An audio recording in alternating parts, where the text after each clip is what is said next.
જ્ઞાન કરતા માહિતી ઇન્ફોર્મેશન એ હાથ વગી થઈ ગઈ છે. હવે આ સમયમાં આપણે એ વિચારવું પડે કે આપણા છોકરા છોકરીને કયું શિક્ષણ અપાવીએ કે જેથી કરીને એ પેઢી અને એની બીજી પેઢી પણ બાકીના કરતાં આગળ વધી શકે, એ ટકી શકે, એ હરોળમાં આગળ વધી શકે. આ ખૂબ મહત્વનો વિષય છે. બધા ભણે છે એવું ભણાવી દઈએ તો આગળ જઈને જેમ અભણની જે સ્થિતિ હતી એવી સ્થિતિ ઊભી થશે. બધા ભણાવે છે એ જ પ્રમાણે જો આપણે ભણાવવાની સ્થિતિ, હું ફરી કહું છું, આનો આ શબ્દ 2 વાર બોલું છું એટલે યાદ રહે, મારા પોતાના છે એટલા માટે હું આ આટલું ભાષણ આપવા માટે લગભગ 2-2.5 કલાક વાંચન કરીને એના ડેટા તૈયાર કરીને પછી આવ્યો છું રાત્રે. અને એટલા માટે તમને બધાને આ માહિતી આપું છું કે આ બાબત બધાને ઉપયોગી થશે. અને હું એ 10-15 મિનિટમાં વાતને પૂરી કરવાનો છું, 2.5 કલાકના વાંચનને. હું તમને એટલા માટે કહું છું કે હવે BA, BEd અને બાકીનું જે શિક્ષણ આપણે મેળવતા હતા, જો એ આપણે સતત BA જ ચાલુ રાખશું, શું ભણ્યા 12મું પાસ, શું ભણ્યા ગ્રેજ્યુએટ થઈ ગયા, તો એવું સમજજો કે અભણ જેવું છે. એના માટે રોજગારીની તક બાકીનું કંઈ થવાની શક્યતા હું જોતો નથી. એક સમય હતો આર્ટ્સ માટેનો, પરંતુ હવે એ સમય એક સ્પેશિયાલિટી હશે તો થઈ શકશે. તો તમને લાગશે કે ભણવું શું, તો બધા ડોક્ટર થઈ જઈએ? ના, હું વિધિવત રીતે તમને બધાને, સમાજના આગેવાનો, વડીલો છો, અને કેટલીક બાબતોમાં હું જ્યારે વાત કરતો હોઉં છું ત્યારે હટીને કહેતા હોય, શંકરભાઈ આવું જોખમ ભર્યું શું કામ બોલો છો? ડોક્ટર વાળું કામ પણ બસ હવે આટલેથી હમણાં થોડું લિમિટ કરવું પડે. કેમ કે ડોક્ટરોની સ્થિતિ પણ એવી થશે કે બનાસકાંઠા જેવા જિલ્લાની અંદર 2,500 જેટલા ડોક્ટરો માત્ર આ 10 વર્ષના સમયની અંદર બહાર આવશે. આપણે ડોક્ટરોની જરૂર આખા જિલ્લાની અંદર ભેગા થઈને કરીએ તો એટલી બધી નથી. એટલે તમારે બીજા જિલ્લાઓમાં મૂકીને ડોક્ટરોને બહાર મૂકવા પડશે. આ સ્થિતિ ડોક્ટરો માટેની માત્ર 10 વર્ષના સમયગાળામાં આપશે. મેં અત્યારે જે ડોક્ટરોમાં MBBSમાં ભણી રહ્યા છે, જે PGમાં ભણી રહ્યા છે, બધાના આંકડા પછી હું તમને આ ડેટા આપું છું. એક સમય હતો ને જે કે PTC બધાને કરાવો, અને PTC કરાવો એટલે શિક્ષક થાય, પછી PTCમાં જે પ્રમાણે બેકારી થઈ, આમાં બેકારી થશે એવું નથી કહેતો એક્ઝેક્ટ, પરંતુ જે ક્રીમી લેયર કહેવાય છે, ક્રીમી લેયર લગભગ આમાંથી નીકળી જશે. એટલે હવે ભણવા માટેનું બીજું નવું ઊભું કરવું પડે. નવું ઊભું કરવા માટે IT ક્ષેત્ર તો છે જ, પરંતુ એના સિવાય ટેકનિકલ એજ્યુકેશન, બાયોલોજીકલ એજ્યુકેશન, એનું ભવિષ્ય ખૂબ થશે. અને ભણવું એટલે માત્ર કોઈ એક નોકરી માટે એવું નહીં, વ્યવસાય માટે પણ ખૂબ ઉપયોગી છે. અને હવે ફિલ્ડની અંદર 10 વર્ષ પછી, 15 વર્ષ પછી, અત્યારે તમે બધા લોકો 2 જણા આવે તો બધા રાજી થઈ જઈએ છે. બાપજી, અમે એક રાજનેતા આવે તો ખૂબ રાજી થાય છે બધા. કેમ કે ઘણી બધી સમસ્યાનો ઉકેલ રાજનીતિ છે. બીજું કોઈ ઓફિસર આવે, કોઈ કલેક્ટર આવે, કોઈ SP આવે, કોઈ ક્લાસ 1 ઓફિસર આવે તો પણ બધા થાય છે. કેમ? એ પાવર સેન્ટરની અંદર છે, એની પાસે પાવર છે, એટલે કહે છે કે આપણા દીકરાને IAS બનાવો, IPS બનાવો, આપણે ક્લાસ 1 ઓફિસર બનાવો, આવી વાત કરે છે. આ તબક્કો લાંબો નથી ચાલવાનો. 10-15 વર્ષ પછી આ બદલાઈ જવાનું છે. પાવર સેન્ટર મલ્ટીનેશનલ કંપનીઓ પાસે પહોંચશે. એની પાસે, એ કંપનીઓ સુધી આપણો દીકરો કે દીકરી એ કઈ રીતે પહોંચે, એમાં નોકરી કરતો હોય, એમાં શેર હોલ્ડર હોય, કે એના બોર્ડ ઓફ ડાયરેક્ટરમાં કઈ રીતે પહોંચી શકે, એ પ્રમાણનું લક્ષ્ય સાથેનો અભ્યાસ કરાવવાની વ્યવસ્થા આપણે કરવી પડે. પાવર ત્યાં હશે, નહીતર આ બધો પાવર ખતમ થશે એટલે આપણે IAS બનાવશું તો એનો મતલબ કોઈ નહીં થાય. 10 વર્ષ મહેનત જે કરવી હોય કરી લઈએ, પરંતુ 10-15 વર્ષ પછી પાવર સેન્ટર બિલકુલ બદલાઈને અલગ જતું રહેશે. તો આ કામની સાથે સાથે આપણે શિક્ષણ જે બીજા ધોરણમાં ભણે છે, પહેલા ધોરણમાં ભણે છે, એને કઈ રીતે તૈયાર કરવો એની બાબત કહું છું. બીજું, એને બ્રાન્ડ બનાવો. હું એક એક્ઝામ્પલ આપીશ. મારે ત્યાં એક IAS અધિકારી હતા, હું ધારાસભ્ય તરીકે હતો અને પાટણમાં DDO તરીકે આવ્યા હતા. નેહરા કરીને એક અધિકારી, બહુ બ્રિલિયન્ટ ઓફિસર, IIT ની અંદર અભ્યાસ કરેલો, અને IIT પછી એ પોતે IAS બન્યા. મેં એમને કીધું કે તમારે એના દીકરાનો જન્મ થયો નાનો, મારે ઘરે આવ્યા, બા બાપુજીને મળવા માટે ત્યાં આવ્યા અને દીકરાને લઈને આવ્યા હતા, બે પતિ પત્ની. અને ગામમાં ત્યાં વડનગર બેઠા, મેં એને પૂછ્યું કે આ છોકરાને તમે શું ભણાવશો? તમે તો આઈઆઈટી કર્યું અને આઈઆઈટીમાં ભણી શકે, ખેડૂતના દીકરા તરીકે તમે આઈઆઈટી સુધી પહોંચ્યા, આઈએસ બની ગયા, તમે શું કરશો? કે સાહેબ હું ભણાવવા માટે એને ચિંતા નહીં કરું. એનું નામ આર્યન કરીને છોકરાનું નામ હતું. આર્યનને હું ખેલાડી બનાવીશ. એટલે મેં કીધું ભાઈ, એ વખતે એણે વિઝન સાથે કીધું કે હવે પછીનો જે સમય આવશે 2025 પછી, તો એ બ્રાન્ડિંગનો હશે. અને એ વખતે હું મારા દીકરાને, મારું શરીર, મારો બાંધો મજબૂત છે, મારું જીનેટિકલ બંનેનું અમારું મજબૂત છે, ખેડૂત પરિવારમાંથી અમે આવ્યા છીએ, તો હું આ ફિલ્ડની અંદર જો મૂકીશ અને એને યોગ્ય કોચ આપીશ તો એ સારો ખેલાડી દેશનો બનશે. અને આજે ગૌરવ સાથે કહેવાય કે આ જ વર્ષે એ છોકરો ભારતનો એનો એવોર્ડ મળ્યો અને ગુજરાત સરકારે આ વખતે એને 1.5 કરોડ રૂપિયા ઇનામ આપ્યું. આ એ છોકરો, હું માત્ર 15-20 વર્ષમાં. તો દ્રષ્ટિવાન વ્યક્તિ પોતે કેવું વિચારી શકે છે, કેવું થઈ શકે છે, આ હું એક્ઝામ્પલ એક અધિકારીનું આપું છું. આપણે તો કહીએ ભાગ્યમાં હશે એ થશે, તો એણે કીધું ના, ભાગ્યમાં હશે નહીં થાય, એની અંદર આ સ્ટ્રેન્થ છે, તો એ સ્ટ્રેન્થની અંદર હું આ પ્રમાણની મહેનત કરીશ અને આવું બનશે. તરણની અંદર આજે એ હવે ઓલિમ્પિક્સ માટેની તૈયારી કરી રહ્યો છે.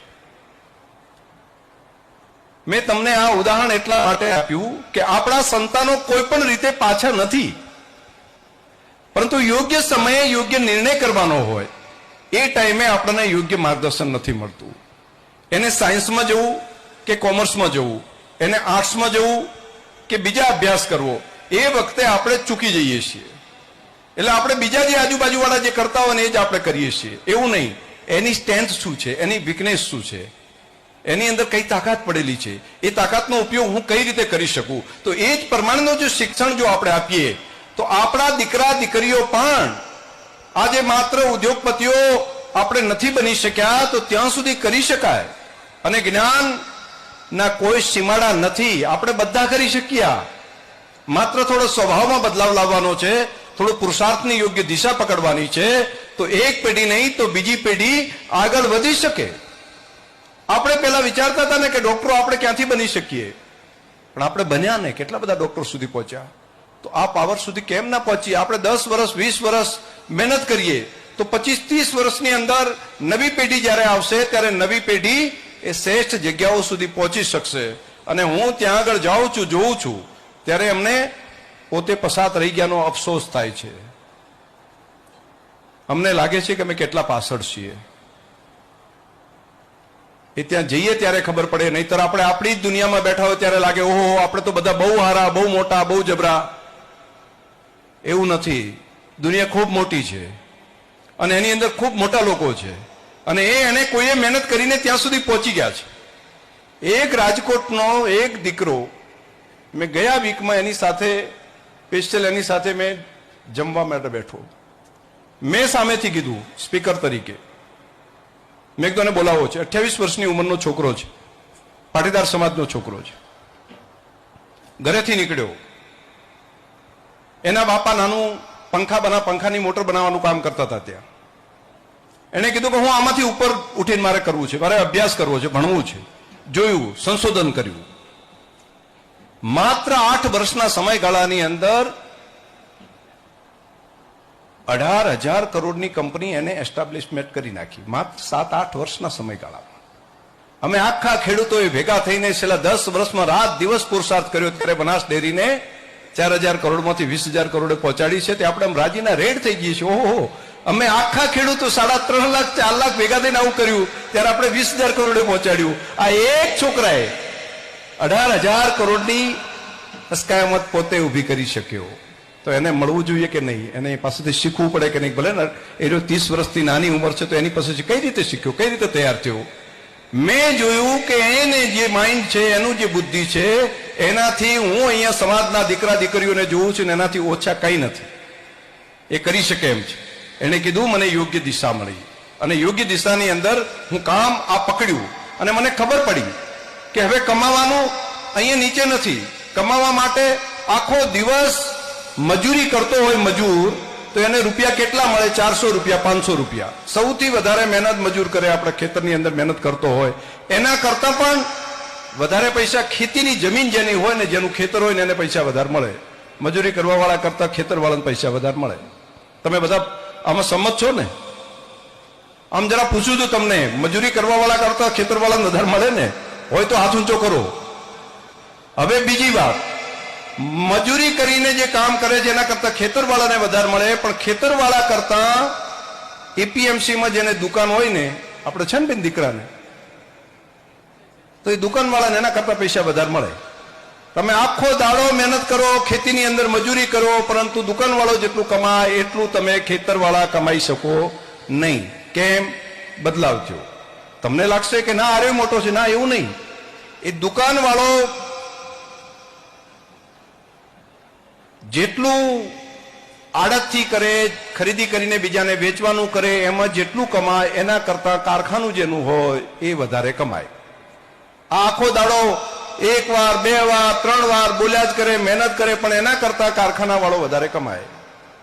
કારખાના વાળો વધારે કમાય એના કરતા જેનું પોતે બ્રાન્ડિંગ બનાવીને વેચે છે એ એના કરતા વધારે કમાય.